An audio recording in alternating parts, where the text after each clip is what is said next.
Think you know everything about 1980s teen comedies? Think again. From wild behind-the-scenes chaos to fan theories you've never heard of. These 10 fun facts will completely change how you see your favorite high school classics. So grab your Walkman, rewind the VHS, and let's dive into the untold side of the 80s. The Breakfast Club was filmed in a real high school library. The Breakfast Club, the film that defined teenage angst in the 80s, was shot almost entirely inside a real high school. But not just any high school. It was Maine North High in Illinois, which had already been shut down. The crew rebuilt and redesigned the school library into the now iconic detention room, making it look much bigger and more cinematic. And here's the twist. They filmed the scenes mostly in sequence. That's rare in Hollywood, but it helped the actors stay emotionally connected as the story unfolds in real time. Plus, the actors spent weeks together rehearsing like they were actually in detention, bonding, arguing, laughing. It wasn't just acting, it was the Breakfast Club. That's why the emotions felt so raw, because for them, it was real. Molly Ringwald was almost not cast in 16 Candles. It's hard to imagine 16 Candles without Molly Ringwald. But did you know she almost didn't get the part? John Hughes had never met her until a casting agent showed him her head. He was so inspired by her look that he wrote the entire script of 16 Candles in just one weekend with her in mind. That's right. The character of Samantha Baker only exists because of a single photo. Molly was just 15 at the time, and this role launched her into instant stardom. She became the face of the 80s teen movie wave, starring in The Breakfast Club and Pretty in Pink right after. So, yeah, one photo, one weekend, one legend. Back to the Future almost starred a completely different actor. Imagine Back to the Future without Michael J. Fox. It almost happened. The original Marty McFly was actually played by Eric Stoltz, and he filmed for 5 weeks. But something felt off.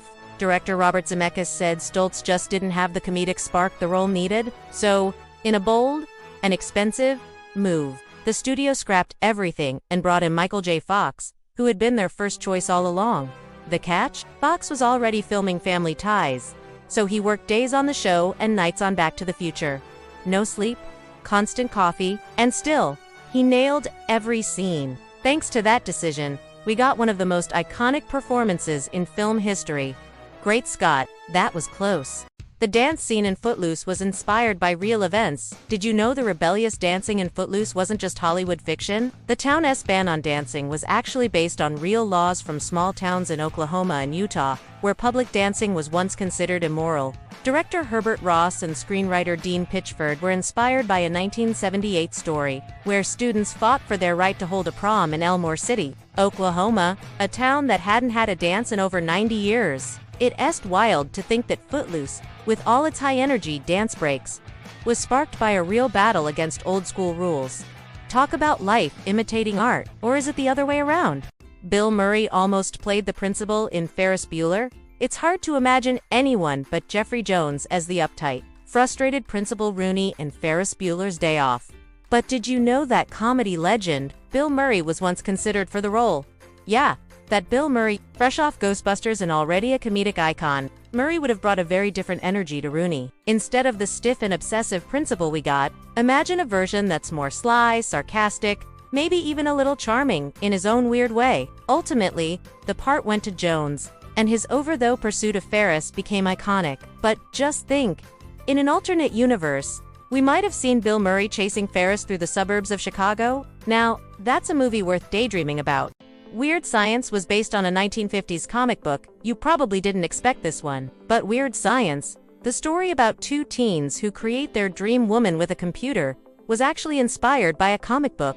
The film is loosely based on a 1950s EC Comics series also called Weird Science, known for its bizarre and futuristic stories. While the comic version didn't feature Kelly LeBrock, it did explore strange experiments and mad science.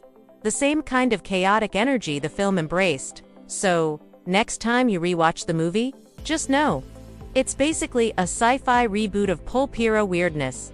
Who would have thought? Anthony Michael Hall was in 3 Hughes classics in 1 year.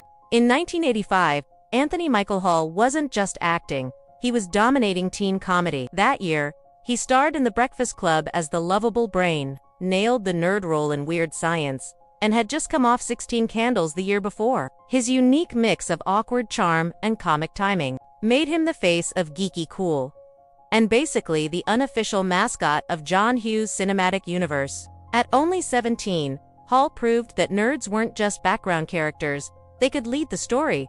Pretty impressive, huh?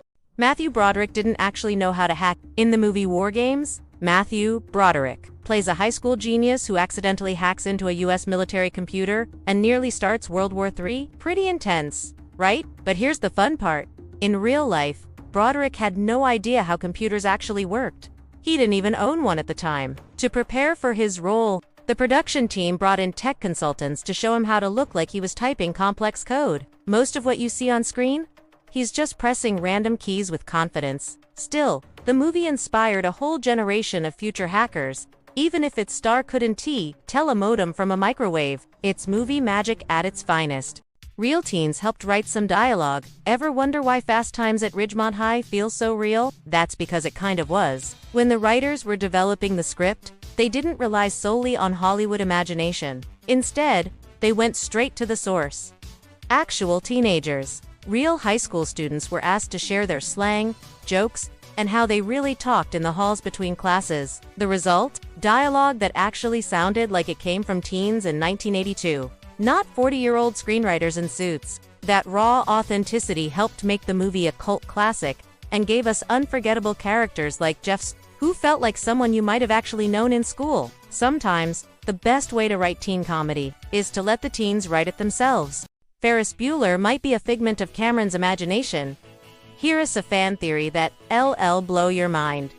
What if Ferris Bueller Doesn't T exists? Some fans believe Ferris is actually a figment of Cameron's imagination, a confident alter ego created to escape his strict, joyless home life. Think about it. Ferris is charismatic, fearless, and always in control. Everything Cameron is not. The idea is that the entire adventure is Cameron's fantasy, a mental journey where he finds the courage to stand up for himself. It's just a theory, of course, but once you see the movie through that lens, you can't unsee it.